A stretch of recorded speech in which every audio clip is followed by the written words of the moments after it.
Tonight will be the second time that I've ever been a partner of Pat O'Connor's. 3 years ago in St. Louis, Pat O'Connor and I beat Harley Race and Terry Funk. Why Dick the Bruiser got banned from venues is a wild story all by itself. This guy didn't just wrestle, he started full-blown riots. Yeah, actual chaos in the arenas. And believe it or not, that's what got him kicked out of some places for good. But that's just the beginning. His brutal fights and intense, no-nonsense attitude only added fuel to the fire. So buckle up. This one's packed with drama. Let's dive in. It all came to a head one night in November 1957. This is where things went off the rails, fast. Picture this, Madison Square Garden, one of the most famous arenas in the world, packed with fans buzzing with excitement. Dick the Bruiser and his tag team partner, Dr. Jerry Graham, were set to face off against Antonino Rocca and Edouard Carpentier. Now, Rocca was a massive star in New York at the time, and fans adored him. Emotions were running high before the bell even rang. The match started intense, and the tension only grew from there. But what happened after the match is what really made history. A real fight broke out between the two teams. This wasn't scripted or part of the show. It was the real deal. And to make matters worse, it spilled into the crowd. Chairs started flying, punches were thrown everywhere, and before long, a full-blown riot erupted right there in Madison Square Garden. We're talking hundreds of broken chairs, injuries, and complete chaos. 2 policemen were injured trying to calm things down, and 2 fans were arrested. This wasn't just some wild moment in wrestling. It became a citywide issue. New York State Athletic Commission didn't waste time. They banned Dick the Bruiser for life. That's right, he was never allowed to wrestle at Madison Square Garden again. Just like that, one of the biggest wrestling venues in the country was off limits to him forever. And that was just one of his early run-ins with serious trouble. You'd think something like that might have made Dick the Bruiser tone it down. But not this guy. In fact, as the years went on, he only doubled down on his tough guy image. To him, being feared wasn't a bad thing. It was part of the act, or at least part of his act. The line between entertainment and real violence got blurrier and blurrier, and sometimes even his fellow wrestlers didn't know what to expect. Then came another infamous moment, this time in 1963. It was supposed to be a publicity stunt, something fun to get people talking. Dick the Bruiser was set to have a stage brawl with NFL star Alex Karras at Lindell's Bar in Detroit. The plan was simple: fake a little scuffle, let the media catch wind of it, and drum up some buzz. But what actually happened turned into a complete disaster. While Dick and Karras were doing their thing, pretending to mix it up for the cameras, someone watching didn't realize it was all just a show. One of the bar owner's uncles, thinking it was a real fight, suddenly jumped in to help. And that was the spark that lit the fuse. The fake brawl turned into an all-out real fight. Fists flying, furniture breaking, and people getting hurt. Dick the Bruiser didn't hold back. He reportedly destroyed the bar in the chaos. And when the police showed up to stop the madness, things got even worse. Several officers were injured trying to restrain him. It was total mayhem, and it didn't just end with a few angry phone calls. Dick was charged with aggravated assault and ended up having to pay $50,000 in damages, most of it going to the injured officers. That little publicity stunt turned into one of the most expensive and damaging moments of his career. Now, when most wrestlers cause that kind of trouble, their careers usually take a serious hit. But Dick the Bruiser, he somehow managed to turn it into part of his legend. People expected him to be wild, unpredictable, even dangerous, and he leaned into it.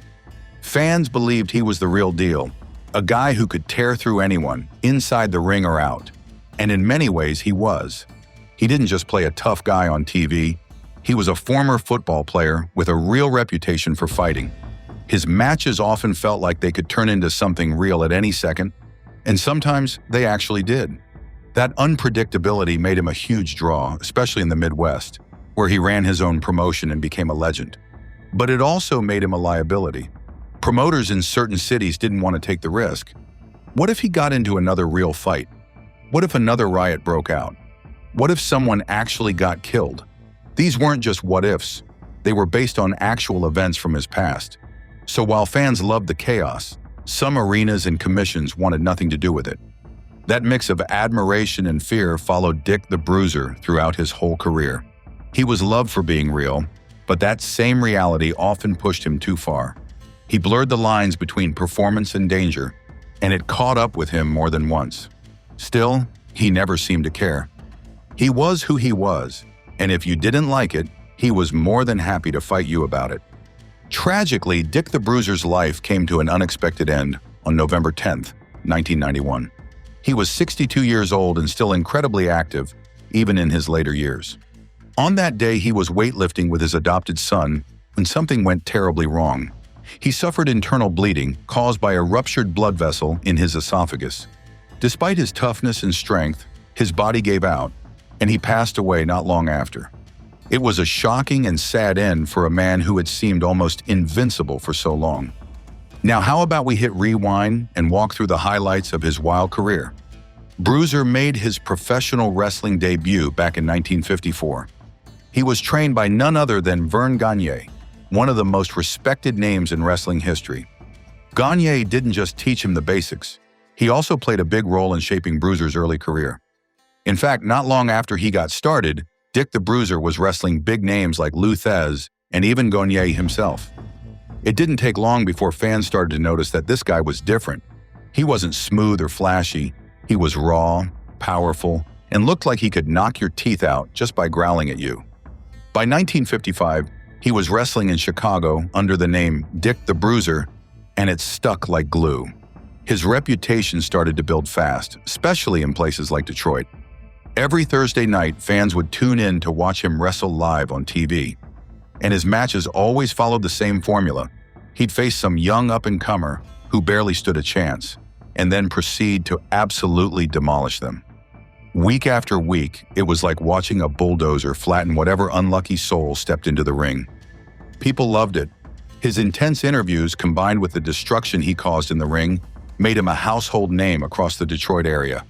It was pure entertainment, and back then, not everyone knew exactly what was real and what was staged. That mystery only added to the drama. But not every match went his way. He had one famous loss on live TV against Cowboy Bob Ellis. It was a big deal at the time, but Bruiser didn't take that loss lying down. In two big rematches at the Olympia Stadium in Detroit, Bruiser came back with a vengeance and beat Ellis clean, proving he wasn't someone to mess with. Then came one of the wildest and most talked about incidents in wrestling history, the infamous bar fight with NFL star Alex Karras. This was back in 1963. Now, this was supposed to be staged, just a publicity stunt. The idea was simple: have a fake fight at Lindell's bar in Detroit, which Karras co-owned, and get people talking. But things went sideways in a hurry. While the fake brawl was going down, an uncle of the bar's owners, who didn't know it was all a setup, saw Bruiser throwing punches and thought it was real. So he jumped in to protect Karras. That was a huge mistake. The situation turned from playful to dangerous in seconds. What followed was a real fight that tore the entire bar apart. Bruiser reportedly destroyed the place, and when police arrived, they weren't able to calm him down right away either. In fact, several officers were injured trying to stop the brawl. There were reports of over 300 people being hurt in some way during the chaos.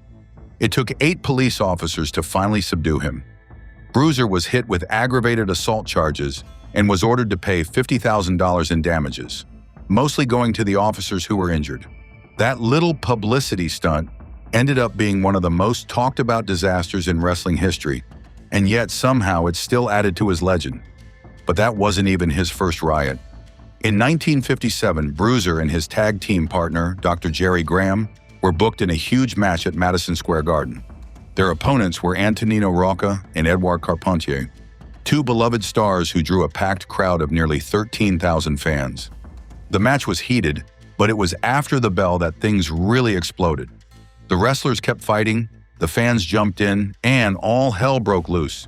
2 cops were injured trying to break it up, 2 fans were arrested, and over 60 officers had to be called in to get the crowd under control. When it was all said and done, the arena floor was littered with hundreds of broken chairs. After that incident, the New York State Athletic Commission banned Dick the Bruiser for life. He was never allowed to wrestle at Madison Square Garden again. That ban stood as one of the most severe punishments ever handed down to a wrestler at the time. Despite all the chaos, Bruiser wasn't just some out-of-control brawler, he was also a businessman. In 1964, he and fellow wrestler Wilbur Snyder bought the Indianapolis NWA territory. They rebranded it as the World Wrestling Association, and of course, Bruiser made himself the top star and champion. The WWA was technically an independent promotion, but it had a strong working relationship with Vern Gagne's AWA. They shared talent, promoted each other's titles, and helped each other stay strong in a competitive wrestling scene. During his time with the WWA, Bruiser formed a legendary tag team with the Crusher, billed as his cousin. Together, they won the AWA World Tag Team titles 5 times and were one of the most entertaining and hard-hitting duos of their era. Bruiser also played a key role in giving legendary manager Bobby Heenan the nickname The Weasel, a name that stuck with Heenan for the rest of his career. The WWA ran from 1964 until 1989, but eventually the wrestling world changed. The rise of Vince McMahon's World Wrestling Federation took over television, talent, and ticket sales across the country. As more and more fans started tuning into WWF shows, smaller promotions like the WWA began to fade away. Bruiser finally called it quits when he saw the writing on the wall. Still, his popularity in Indianapolis never faded. With his rough voice, no-nonsense persona, and past as an NFL player, he became a cross-media star in the city. He even inspired local celebrities.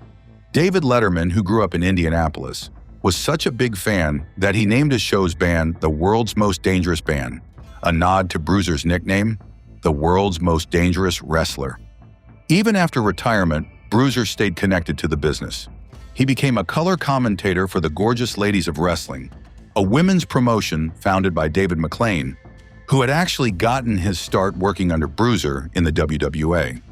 Bruiser also worked as a talent agent for WCW and served as a special guest referee at the 1990 Starrcade main event between Sting and the mysterious Black Scorpion. And that's a wrap for today's video.